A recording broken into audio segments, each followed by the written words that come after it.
अल्लाह ताला क्या करता है, जंगल से उठा के महल में ले जाता है, महल से उठा के जंगल में ले जाता है। यूसुफ अलैहिस्सलाम को जंगल से उठा के महल ले गए, मूसा अलैहिस्सलाम को महल से उठा के जन्नत ले गए। अल्लाह क्या करता है, कब करता है, क्यों करता है, इंसानी अकल जो है वो नहीं समझ सकती। लेकिन अल्लाह पर कामिल यकीन जो है वो मस्ट है। अल्लाह के बारे में नेगेटिव ना हो। देखें इशफाक अहमद साहब कहते हैं ना रहीमहुल्लाह कि ज़िंदगी में जितनी मर्जी हमाकतें कर लेना, लेकिन कभी ये हमाकत ना करना कि अल्लाह के बारे में नेगेटिव सोचो। इम्पॉसिबल है। अल्लाह ताला नेगेटिव अमल नहीं कर सकता, अल्लाह ताला आपका बुरा नहीं सोच सकता, अल्लाह रब्बुल आलमीन आपको तकलीफ में नहीं डाल सकता। अल्लाह के हर काम में हिकमत है। अल्लाह ताला जो है वो अपने बंदों को जानता है, इनको पाक कैसे करना है, इनका स्टेटस कैसे बढ़ाना है, इनको मैंने मोहलत कैसे देनी है, इनको मैंने ठीक कैसे करना है, इनको मैंने सीधा कैसे करना है। हदीस में आता है, नबी सल्लल्लाहु अलैहि वसल्लम ने फरमाया, अगर एक शख्स का अल्लाह ने बहुत बड़ा रुतबा लिखा हुआ है, अल्लाह ने फैसला कर लिया ये शख्स जन्नत में सहाबा का नेबर होगा, ये शख्स जन्नतुल फिरदौस में नबी सल्लल्लाहु अलैहि वसल्लम के साथ होगा, अल्लाह ने फैसला कर लिया। नबी सल्लल्लाहु अलैहि वसल्लम कहते हैं कि वो शख्स अपने अमाल की वजह से वो स्टेटस नहीं अचीव कर पा रहा, नालायक है हमारी तरह, हम सब की तरह, ठीक है, नहीं कर पा रहा। अल्लाह ताला उस पर टेस्ट और ट्रायल्स भेजता है। जिन टेस्ट और ट्रायल्स से गुजर के, थोड़ी तकलीफ झील के, सब्र करके वो बंदा वो स्टेटस को पा लेता है जो एक्चुअल में अल्लाह रब्बुल आलमीन ने उसका लिखा हुआ। तो देखें विन विन सिचुएशन है, ठीक है। तो ये स्टोरी जो अल्लाह की कुदरत और अल्लाह की मईशत और अल्लाह रब्बुल आलमीन की पावर को बयान करती है, उसकी मिसाल नहीं मिलती, ठीक है। तो इसलिए never underestimate whatever you are going through in your life. हाँ, हमारी अपनी गलतियां हैं, हम अपनी गलतियों की वजह से भी फंसते हैं, हमारी अपनी डिसीजन मेकिंग है, लेकिन sometimes you are in the well like Yusuf अलैहिस्सलाम। यूसुफ अलैहिस्सलाम जब वेल में थे, ही हैड नो चॉइस। देखिए कभी कभी इंसान ऐसा फंसता है लाइफ में, ऐसे कुएं में गिरता है कि उसके पास सोल्यूशन कोई नहीं होता। बाहर निकलते तो भेड़िए थे या भाई वेट कर रहे थे, उन्होंने दोबारा फेंक देना था। अंदर रहते तो भूख और प्यास, ठीक है, तो नो सोल्यूशन, क्या करें, स्टक है। तो उस वक्त अल्लाह याद आता है, उस वक्त फिर दिल से अल्लाह की याद निकलती है, उस वक्त फिर बंदे को एहसास होता है कि अब कोई नहीं है, अब जो है वो अल्लाह को पुकारना है, अब अल्लाह से ताल्लुक कायम करना है। तो if you are in the well, मैं आपको बता रहा हूँ, अगर आप कुएं में हैं तो ये बेहतरीन मौका है अल्लाह से ताल्लुक कायम करने। और बड़े कम लोग हैं, यकीन करें, बड़े कम लोग हैं जो डिफ़िकल्टीज़ को ग्रेस से हैंडल करते हैं। हम जैसे कमज़ोर ईमान के लोग वो डिफ़िकल्टीज़ में गुनाह की तरफ जाते हैं। ये इंसानी नेचर है। बड़े कम चोज़न लोग हैं, अल्लाह के चोज़न लोग हैं जो डिफ़िकल्टीज़ को ग्रेस से हैंडल करते हैं। और ग्रेस क्या है? फसब्रुन जमील। ग्रेस क्या है? अल्लाह के और करीब हो जाना। मुश्किल आई, अल्लाह के और करीब हो जाना। सूरह अंबिया, अल्लाह ताला ने मुख्तलिफ अंबिया को जिक्र किया, इस्माइल इस्लाम को, ज़ुल्किफ्ल को, इब्राहिम इस्लाम को, नूह अलैहिस्सलाम को, अयूब अलैहिस्सलाम को, यूनुस अलैहिस्सलाम को, सब का जिक्र करके क्या कहा? कुल्लुम मिनस साबिरीन। ये सब के सब साबिरीन थे, तारीफ़ की, और अल्लाह ने कहा सलाम है इन पे, अल्लाह सलाम भेज रहा है। ये सब के सब साबिरीन थे। These were people of grace, जिन्होंने डिफ़िकल्ट टाइम को ग्रेस के साथ हैंडल किया है। तो देखें, अगर आप अल्लाह के करीब होना चाहते हैं तो डिफ़िकल्ट टाइम को ग्रेस के साथ हैंडल करें।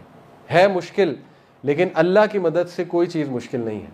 अल्लाह की मदद पकड़ें और अल्लाह के करीब हों। अब हम आते हैं यूसुफ अलैहिस्सलाम की स्टोरी के असल उस पहलू पे कि याकूब अलैहिस्सलाम ने किस तरह से हैंडल किया अपने बच्चों को। सबसे पहले आप देखिए कि याकूब अलैहिस्सलाम का जो पेरेंटिंग मॉडल है उसको समझ लें, specially fathers.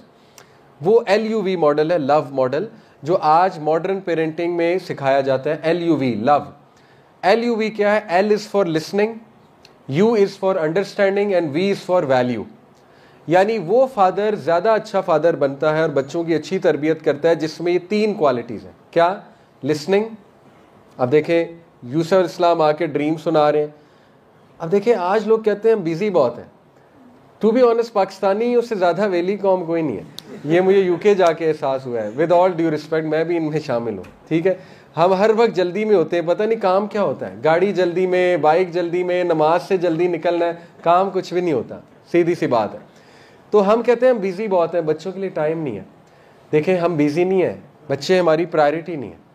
This is the right sentence. अब मैं समझता हूँ सिस्टर्स ये जुमला पकड़ के अब अपने हस्बैंड्स को कोसने ना लग जाएंगे, देखा देखा हम आपको यही कहती हैं आपके पास टाइम नहीं। देखें, सिस्टर्स को समझना चाहिए, हस्बैंड्स होते हैं बिजी, दैट्स ट्रू।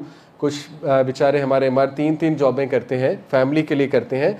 देखिए, मेरा कहने का मकसद ये है कि क्वालिटी टाइम निकालना कोई दिक्कत नहीं है। क्वालिटी टाइम का मतलब है 15-20 मिनट दे दें बच्चों को, लेकिन क्वालिटी दें जिसमें आप सुन रहे हैं, असल में सुन रहे हैं। तो याकूब अलैहिस्सलाम के पास जब यूसुफ अलैहिस्सलाम आए तो देखिए ये भी हो सकता था कि वो बिजी होते, ठीक है, नबी थे, नबी से ज़्यादा बिजी कौन होता है? नबी पे तो कौम की जिम्मेदारी होती है, नबी तो लीडर है। वो कह सकते थे हाँ अच्छा ठीक है, हाँ बड़ा अच्छा ख्वाब देखा मेरे बेटे ने, अच्छा जाओ मामा को सुनाओ जाके। वो ये भी तो कह सकते थे ना, ठीक है। लेकिन उन्होंने बड़े गौर से सुना, लिसन, पहला L is listen, he listen to it, और understand, U is for understand, समझा बेटे की बात को, धुतकारा नहीं, ये नहीं कहा अच्छा ठीक है। उसके बाद ही वैल्यूड इट, उनके इमोशंस को वैलिडेट किया। वैलिडेट करना, वैल्यू करना बच्चों के इमोशंस को। देखिए इसकी कमी है हमारे माशरे में प्लस भी बहुत है, ऐसी बात नहीं है, हमारे माशाल्लाह पेरेंट्स में प्लस भी बहुत है, बहुत औलाद के साथ मोहब्बत भी करते हैं, लेकिन ये वैलिडेशन थोड़ी सी इसकी कमी है। वैलिडेशन क्या है कि बच्चे के जो जज्बात हैं, देखिए उनको डिस्ट्रॉय ना करें, उनको वैलिडेट करना सीखें।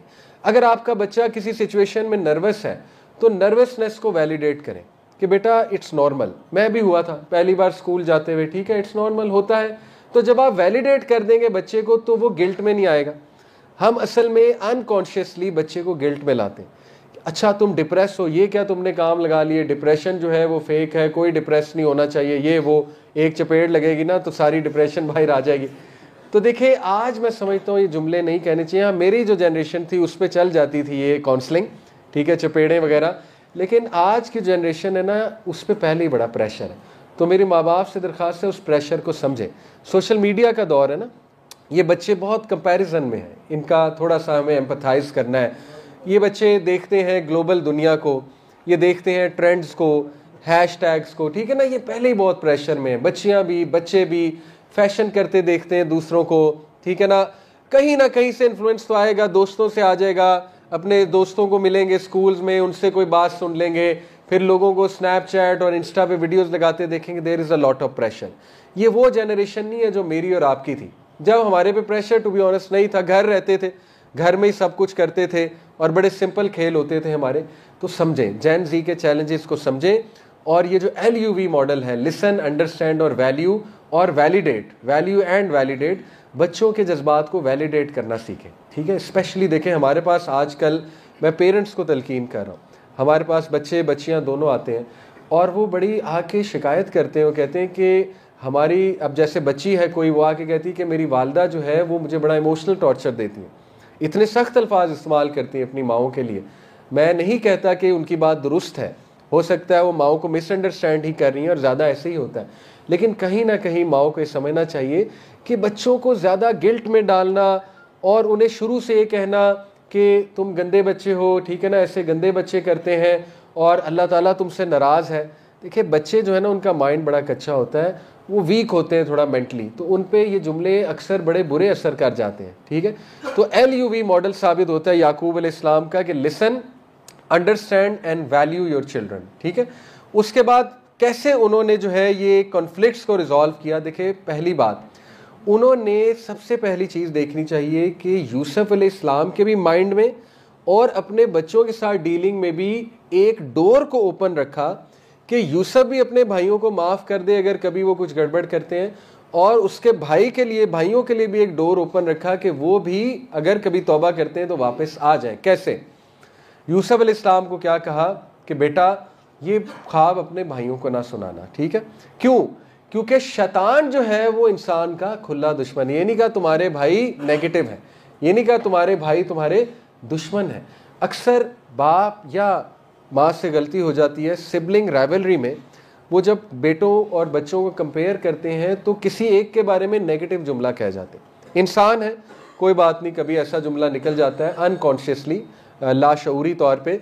लेकिन देखिए पेरेंटिंग बहुत बड़ी जिम्मेदारी है, कभी भी आपस में बच्चों को नेगेटिव ना करें एक दूसरे के बारे में, चाहे आपको जितना मर्जी नेगेटिव पन नजर आए। इससे ज़्यादा नेगेटिव पन क्या था कि उन्होंने कहा कि इसको मार दो, इक्तुलू यूसुफ, कि इसको मार दो, कत्ल कर दो इसको, ठीक है ना, या इसको वेल में जाकर फेंक दो। इससे ज़्यादा नेगेटिव एटीट्यूड क्या हो सकता है। लेकिन आप देखें बच्चों को एंड तक याकूब इस्लाम ने यही कहा कि तुम्हें शैतान ने गुमराह किया, तुम लोगों को शैतान ने लड़वाया है, ताकि उनके लिए एक डोर ऑफ रिपेंटेंस ओपन रहे। तो देखिए, माँ बाप की जिम्मेदारी है कि बच्चों को ज़्यादा एक दूसरे के खिलाफ नहीं करना चाहिए, और बात शैतान पे इसलिए डालनी चाहिए, और शैतान ही करता है, ताकि बच्चों के लिए डोर ऑफ रिपेंटेंस ओपन रहे, और जो बच्चे के साथ ज्यादती हुई है उसके लिए भी एक डोर ओपन रहे कि माफ़ कर सके। क्योंकि अगर उसको ये होगा कि नहीं नहीं ये तो इन्होंने ही किया है, तो फिर उसका ट्रॉमा कभी नहीं जाएगा।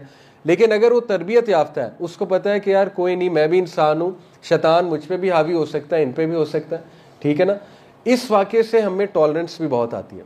देखें, अगर नबी के बच्चों में इस तरह से हो सकता है तो हमारे सिबलिंग्स में भी हो सकता है। तो यूसुफ अलैहिस्सलाम वाला रवैया रखना चाहिए, हमेशा डोर को ओपन रखना चाहिए टू फॉरगिव। अभी मैं बताऊंगा यूसुफ अलैहिस्सलाम ने कैसे डील किया, ठीक है। तो क्विकली याकूब अलैहिस्सलाम के कुछ मैं आपको बताता हूँ टेक्निक्स। एक तो LUV मॉडल हो गया, दूसरा है open trustworthy and open communication, ये भी उसी में आता है LUV में, कि he was open to his children, available to his children, ठीक है। उनके बच्चे ओपन थे उनके लिए और कम्युनिकेट करते थे उनको चीज़ें। उसके बाद हमें याकूब इस्लाम की पेरेंटिंग से नज़र आ रहा है कि उन्होंने बच्चों को इमोशनल इंटेलिजेंस सिखाई थी। इमोशनल इंटेलिजेंस जो है ये क्या होती है कि जज्बात का तारुफ कराना और जज्बात के बारे में वार्न करना। देखें, याकूब अलैहिस्सलाम ने एक्नॉलेज किया इस बात को यूसुफ अलैहिस्सलाम को कि पहली बात तुम ख्याल करो। ख्याल इसलिए करो क्योंकि हसद रियल है और हसद कर सकता है कोई बच्चा दूसरे से, ठीक है। उसके बाद उन्होंने जेलसी और एनवी के तरीके से डील करना भी सिखाया अपने बेटे को, ठीक है। तो ये इमोशनल इंटेलिजेंस पेरेंट्स को सिखानी चाहिए, और इमोशनल इंटेलिजेंस है कि जज्बात को एक्नॉलेज करना और एक्नॉलेज करके उसका सलूशन देना, ठीक है। ये माँ बाप की जिम्मेदारी होती है। इसी तरह आप देखें, recognise and address sibling rivalry, उन्होंने सिबलिंग्स राइवलरी को नेगेट नहीं किया, ये भी बहुत इंपॉर्टेंट है। अगर आपको कोई सीरियस मसला बच्चों में नज़र आ रहा है तो उसको सॉल्व करना चाहिए इससे पहले कि वो मसला बहुत बड़ा बन जाए। आपने अक्सर देखा है, शायद कोई फैमिली विटनेस की हो ख़ानदान में, कि बच्चों में बचपन में बहुत कुछ इख्तलाफात हो जाते हैं और माँ बाप ईजी लेते हैं, बड़े होके वही इख्तलाफात ट्रॉमास बन जाते हैं, वही बहुत बड़े बड़े जो है ना वो चीज़ें बन जाती हैं उनके लिए। तो इस स्टोरी से भी वाज़ेह होता है कि याकूब अलैहिस्सलाम बहुत वेल अवेयर थे। बाप लीडर है, बाप को बड़ा चौकन्ना और बड़ा वेल अवेयर होना चाहिए बच्चों के प्रॉब्लम्स के हवाले से, और उसको एक्शन लेना चाहिए, फ़ौरन एक्शन लेना चाहिए इस हवाले से, ठीक है। ये भी साबित होता है उनकी पेरेंटिंग से। उसके बाद यूसुफ अलैहिस्सलाम की पेरेंटिंग से साबित होता है कि उन्होंने अपने बच्चों को रेजिलियंस सिखाई थी। रेजिलियंस क्या होता है? रेजिलियंस होता है कि मुश्किल वक्त में क्या करना है, मुश्किल वक्त में कैसे आगे बढ़ना है। देखिए, यूसुफ अलैहिस्सलाम का पूरा किरदार किसकी तरबियत थी? याकूब अलैहिस्सलाम की। और यूसुफ अलैहिस्सलाम रेजिलियंस शो कर रहे हैं हर मौके पे। वुमेन की सिडक्शन को, टेम्पटेशन को जब वो काउंटर करते हैं तो उसमें भी किसकी तरबियत है? डेफिनेटली याकूब अलैहिस्सलाम की। याकूब अलैहिस्सलाम ने जोर दिया उनके कैरेक्टर पे ज़्यादा, यूसुफ अलैहिस्सलाम के कैरेक्टर पे, और वही कैरेक्टर उनके काम आया। बचाया तो असल में अल्लाह ने था, लेकिन कैरेक्टर भी तो था ना पीछे, ऐसा तो नहीं था कि कैरेक्टर ही नहीं था, अल्लाह माफ़ करे। तो याद रखें कि देखिए, आज हम जिस दौर में रह रहे हैं, हम बच्चों को बड़ी ख्वाहिश करते हैं आईवी लीग भेज दें, हार्वर्ड भेज दें, MIT भेज दें, बीकन हाउस से पढ़ा लें, LGS से पढ़ा लें, उनके A स्टार्स आ जाएं। ठीक है, अपनी जगह ये ख्वाहिश करना कोई बुरी बात नहीं है, लेकिन डोंट इग्नोर द तरबिया एस्पेक्ट, डोंट इग्नोर जो इस्लामिक उनका नॉलेज है, डोंट इग्नोर जो दीनी तालीम है। जितना आप उन्हें दीनी तालीम सिखाएंगे तो दीनी तालीम को इज़्ज़त दें, ठीक है। हम दीनी तालीम को इज़्ज़त नहीं देते, हम दुनियावी तालीम को बहुत इज़्ज़त देते हैं, दीनी तालीम को हमने सबसे नीचे और सबसे लास्ट में रखा होता है। तो याकूब अलैहिस्सलाम की पेरेंटिंग से साबित हो रहा है कि बच्चे की तरबियत कैसी ज़बरदस्त थी, ठीक है।